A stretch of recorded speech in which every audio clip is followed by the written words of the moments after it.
Hello students, welcome back to my YouTube channel growing chemistry. तो पिछले lecture से हमने सॉल्यूशन चैप्टर को स्टार्ट किया था। हमने उसका इंट्रोडक्टरी पार्ट पढ़ लिया है। आज से हम स्टार्ट करने वाले हैं methods of expressing strength of a solution, और we can say that concentration of solutions. तो यहाँ पे जो स्ट्रेंथ से हमारा मतलब है, स्ट्रेंथ से मतलब ताकत का नहीं है कि सॉल्यूशन कितना ताकतवर है। स्ट्रेंथ या कंसंट्रेशन से यहां पर मतलब है कि amount of solute dissolve in 1 litre of in solutions. Amount of solute dissolve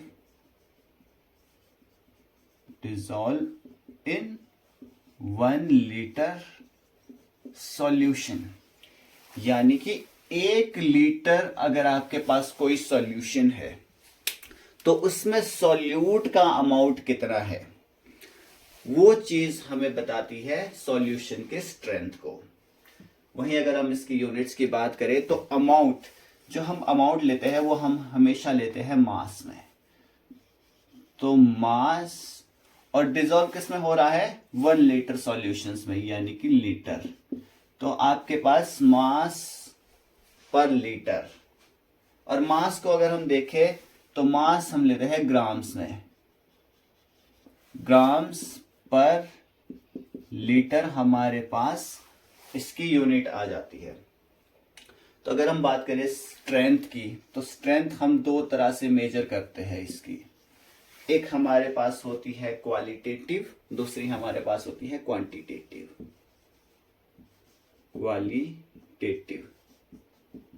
qualitative and another type हमारे पास है स्ट्रेंथ क्वांटिटेटिव।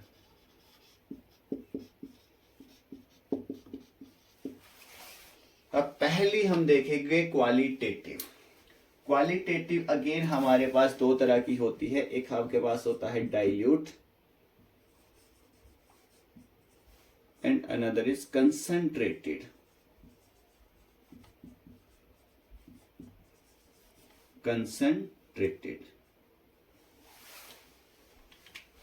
अब डाइल्यूट और कंसंट्रेटेड में क्या फर्क है।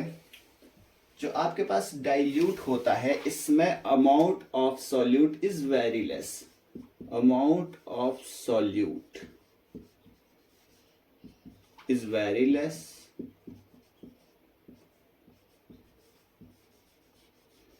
On another hand concentrated solution आपके पास होता है amount of solute is very high.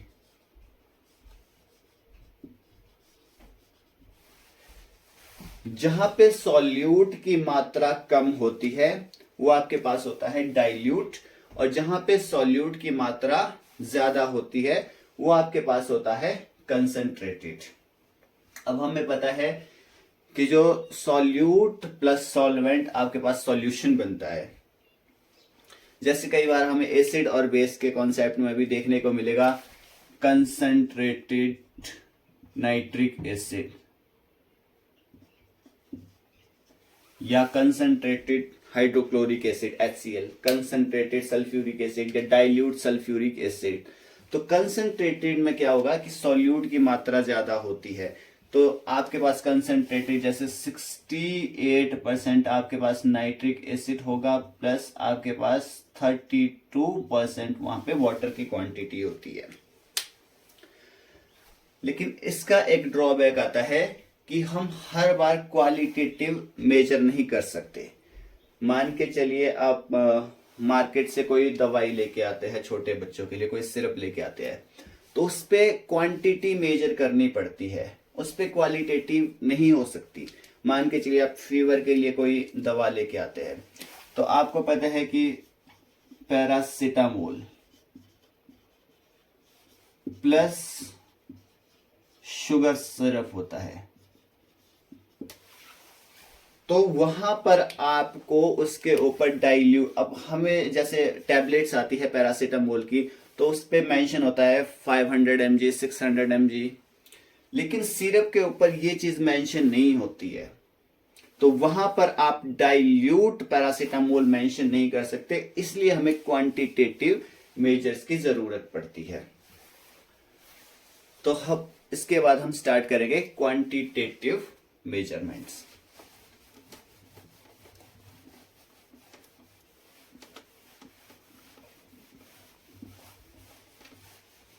Quantitative में सबसे पहले हम बात करेंगे mass by mass percentage. First जो हमारे पास आती है mass by mass percentage which is denoted by m/m%। तो अगर आपको यहां पर सॉल्यूट की परसेंटेज निकालनी है तो सॉल्यूट की परसेंटेज निकालने के लिए आपको निकालना पड़ेगा amount of solute. Amount of solute जो कि आपके पास ग्राम में दिया होगा, क्योंकि हम मास निकाल रहे हैं तो ग्राम में आपके पास सॉल्यूट दिया होगा, divided by total amount of solution. Total amount of solution ये भी आपके पास ग्राम में ही होगा, क्योंकि मास बाय मास परसेंटेज है, और परसेंटेज है तो इंटू मल्टीप्लाई बाय 100। तो ये आपके पास इसका फॉर्मूला होता है। वहीं अगर हम सॉल्वेंट की बात करें तो सॉल्वेंट के लिए भी हमारे पास यही फॉर्मूला एलिजिबल है कि amount of solute in grams, solvent के लिए amount of solvent in grams divided by total amount of solution in grams into 100। या इसको अब हमें पता है कि जो हमारे पास बाइनरी सॉल्यूशन होता है वो हमारे पास बनता है solute plus solvent. Solute plus solvent हमारे पास बन जाएगा सॉल्यूशन। अब हमें पता है कि जो सॉल्यूशन होगा वो तो हमारे पास हमेशा ही 100% होता है। तो हम बोल सकते हैं कि जो सॉल्यूट प्लस सॉल्वेंट है वो आपके पास 100% सॉल्यूशन बनाएगा। तो अगर आपको यहां से सॉल्वेंट निकालना है, अगर आपने यहां सॉल्यूट निकाल दिया है तो सॉल्वेंट आप निकाल सकते हैं 100% माइनस सॉल्यूट। यहां से जो सॉल्यूट की परसेंटेज आएगी तो सॉल्यूट की परसेंटेज को यहां से माइनस कर लो, तो ये आपके पास अमाउंट ऑफ सॉल्वेंट आ जाएगा। लेकिन आपके पास क्वेश्चन कई बार सीधा नहीं आता है। जैसे फॉर एग्जांपल हमारे पास है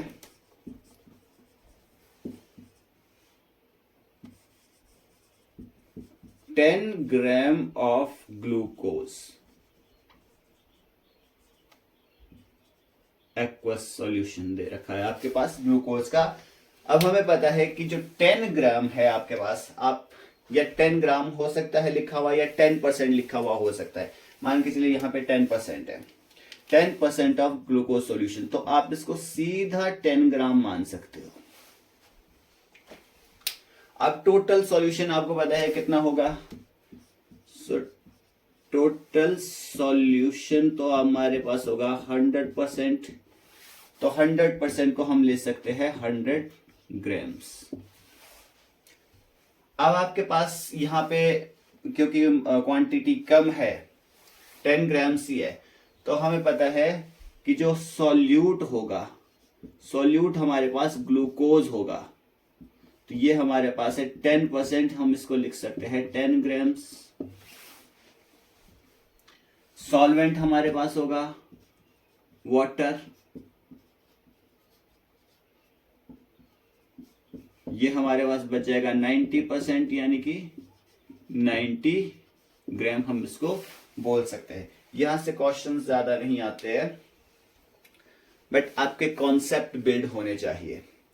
तो अगर आप देखिए यहां से सॉल्यूट निकालना है, अगर आपने सॉल्यूट की परसेंटेज अगर इससे निकालनी है, अगर कुछ इस तरीके से आपके पास वैल्यू दी गई है, तो हमारे पास निकल जाएगा 10 ग्राम्स अपॉन 100 ग्राम्स, क्योंकि टोटल सॉल्यूशन कितना है हमारे पास 100 ग्राम इंटू 100% है, तो हमारे पास अगेन ये 10% रह जाता है। यहाँ ग्राम से ग्राम कैंसिल हो जाएगा, क्योंकि परसेंटेज में अगर हमने आंसर निकालना है। तो ये तो हमारे पास हुआ मास बाय मास परसेंटेज, यहां तक नोट कर लीजिए। इसके बाद हम बात करेंगे वॉल्यूम बाय वॉल्यूम परसेंटेज की।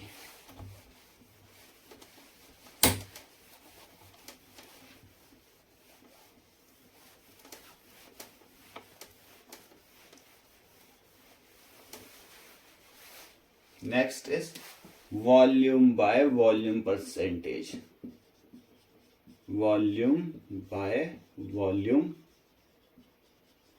परसेंटेज, यानी कि V बाई V परसेंटेज। तो ये अगेन हमारे पास वैसे ही, अगर आपको सॉल्यूट का वॉल्यूम निकालना है तो आपके पास हो जाएगा अमाउंट ऑफ सॉल्यूट।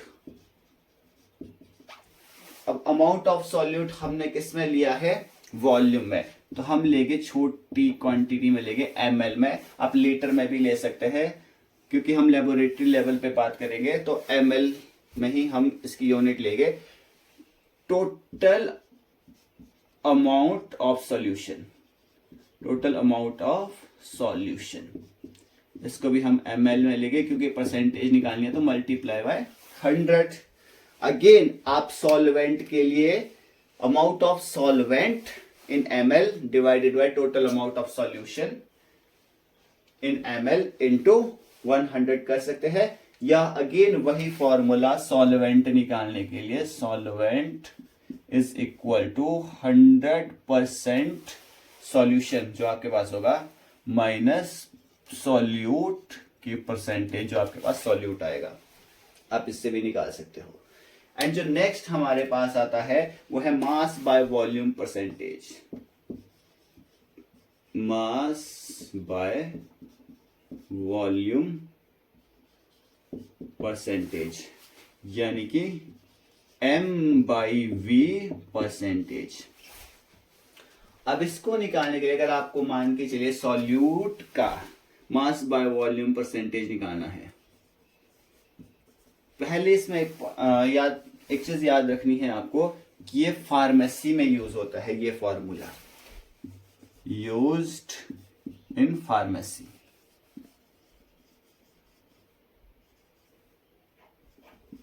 ये फॉर्मूला आपको फार्मेसी में यूज होगा।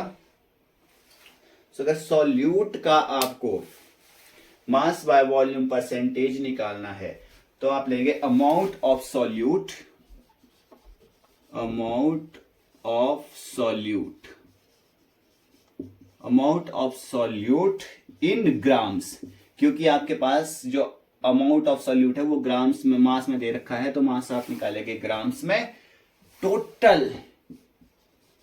टोटल अमाउंट ऑफ सॉल्यूशन, लेकिन सॉल्यूशन का आपको पास वॉल्यूम दे रखा है तो हम लेंगे ml में इंटू 100।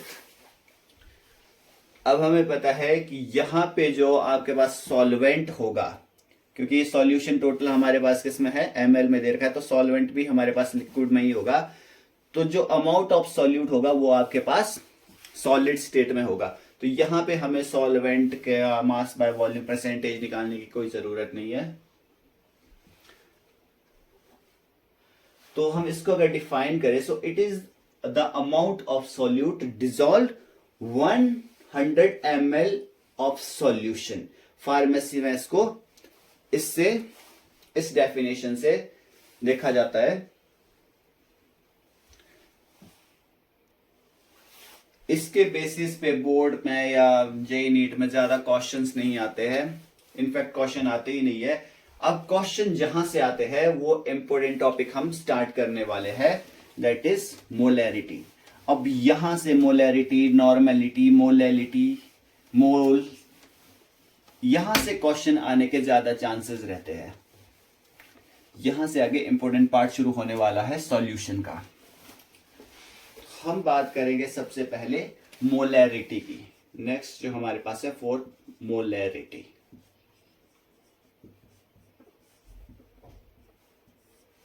सो जो मोलैरिटी होती है, molarity is the number of moles of solute. Molarity is the number of moles of solute, moles of solute dissolve 1 liter of solution, dissolve 1 liter solution।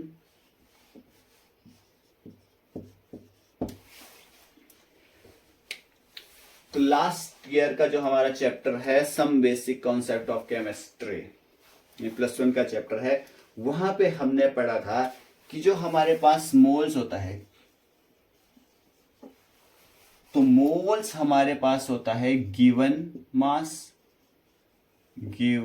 Mass upon molar mass. अब ये molar mass क्या होता है? Molar mass आपके पास होता है molecular mass या atomic mass in gram.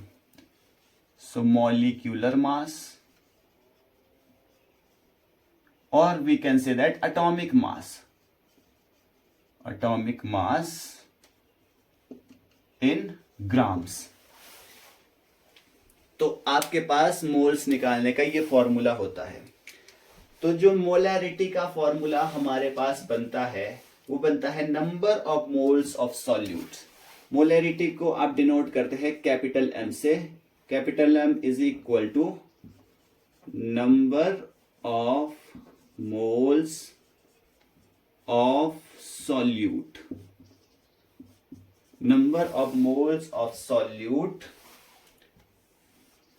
divided by 1 liter in solution। यहां हमने लिखा ना number of moles of solute, number of moles of solute dissolved in 1 liter solutions, 1 liter solution into 1000, 1000 नहीं होगा। So number of moles of solute divided by 1 litre solutions. But जब हमारे पास molarity के question आते हैं तो क्वेश्चन में आपके पास ना तो 1 लीटर सॉल्यूशन दिया होता है, बाई चांस तो कभी दिया होता है, लेकिन ज्यादातर हो सकता है आपके पास क्वांटिटी दी हो, आपके वॉल्यूम दिया हो, 250 ml दे रखा हो, 100 ml दे रखा हो, या 500 ml दे रखा हो। 1 लीटर एग्जैक्ट नहीं होता, और साथ ही आपको number of moles of solute नहीं बताए होते हैं। Number of moles of solute आपको निकालने पड़ते हैं। तो वही अगर हम इसके फॉर्मूले को रीअरेंज करें तो हमें पता है कि number of moles of solute, moles कैसे निकलेंगे? नंबर ऑफ मोल्स आपके पास निकलते हैं given mass upon molar mass. ये आपके पास हो गया मोल्स का फॉर्मूला। डिसॉल्व्ड 1 लीटर सॉल्यूशंस, तो अगर 1 लीटर सॉल्यूशंस को आपने, अगर मान के चलिए आपके पास x ml ऑफ सॉल्यूशन दे रखा है, आपके पास आपको s को 1 लीटर से कन्वर्ट करना है, तो 1 लीटर इज इक्वल टू इसको डिवाइड करना पड़ेगा 1000 से। तो जितना ml आपके पास दे रखा है उसको 1000 से डिवाइड करो आपको 1 लीटर में कन्वर्ट करने के लिए। तो आपके पास आ जाएगा यहां पर गिवन वॉल्यूम ऑफ सॉल्यूशंस। तो इसका क्या आ जाएगा? ये आपके पास हो गया गिवन वॉल्यूम सॉल्यूशंस का। तो गिवन वॉल्यूम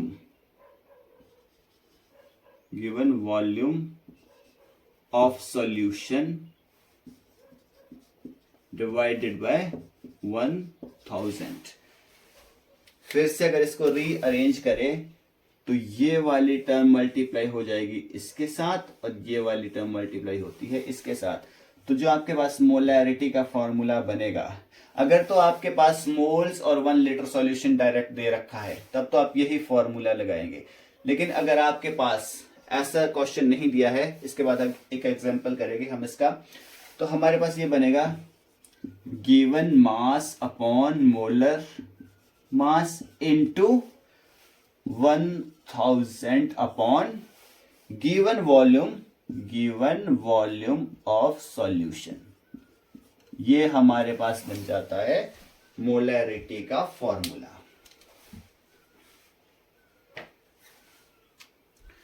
इसको एक एग्जांपल से देखेंगे हम।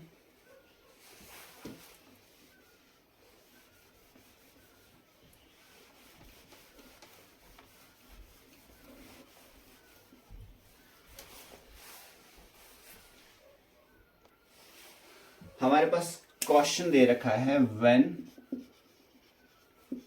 4 gram of sodium hydroxide NaOH is dissolved in 250 ml solution, find molarity. Find molarity. अब आपके पास यहां तो ना नंबर ऑफ मोल्स दे रखा है, ना ही 1 लीटर सॉल्यूशन दे रखा है, तो हमें ये वाला फॉर्मूला लगाना पड़ेगा। तो सबसे पहले आपके पास जो गिवन मास दे रखा है, गिवन मास हमारे पास दे रखा है 4 ग्राम्स, ये आपके पास है 4 ग्राम्स। मॉलिक्यूलर मास NaOH का, Na का आपके पास 23 होता है, ऑक्सीजन का 16 होता है, हाइड्रोजन का 1 है, तो ये आपके पास हो जाएगा टोटल 40 ग्राम्स। तो मोलर मास हमारे पास आ गया 40 ग्राम्स इनटू आपके पास 1000 divided by given volume of solution आपके पास दे रखा है 250 ml डिवाइडेड बाय 250 ml। सो 25 4 10, तो 4/10 इज इक्वल टू 0.4। अब मोलैरिटी 0.4 मोलैरिटी इसकी कितनी आ गई 0.4। अगर आप मोलैरिटी की यूनिट्स की बात करें तो number of moles of solute dissolve 1 litre solution, moles अपने आप में ही यूनिट होती है, तो इसकी यूनिट्स होगी आपके पास मोल्स पर लीटर। आप इसको 0.4 मोलैरिटी m से भी डिनोट कर सकते हो या 0.4 मोल्स पर लीटर, इस तरीके से भी हम इसे डिनोट कर सकते हैं। तो आज के लेक्चर में बस इतना ही। अगले लेक्चर से हम नॉर्मेलिटी, मोल्स, मोलैलिटी इन सब के बारे में डिस्कस करेंगे और फिर इसके एग्जाम्पल्स को भी, थोड़े थोड़े क्वेश्चंस को भी करते जाएंगे साथ के साथ। सो आज के लेक्चर में बस इतना ही। वीडियो अच्छा लगे तो वीडियो को कीजिए लाइक एंड शेयर, चैनल को कीजिए सब्सक्राइब। मिलते हैं अगले वीडियो में।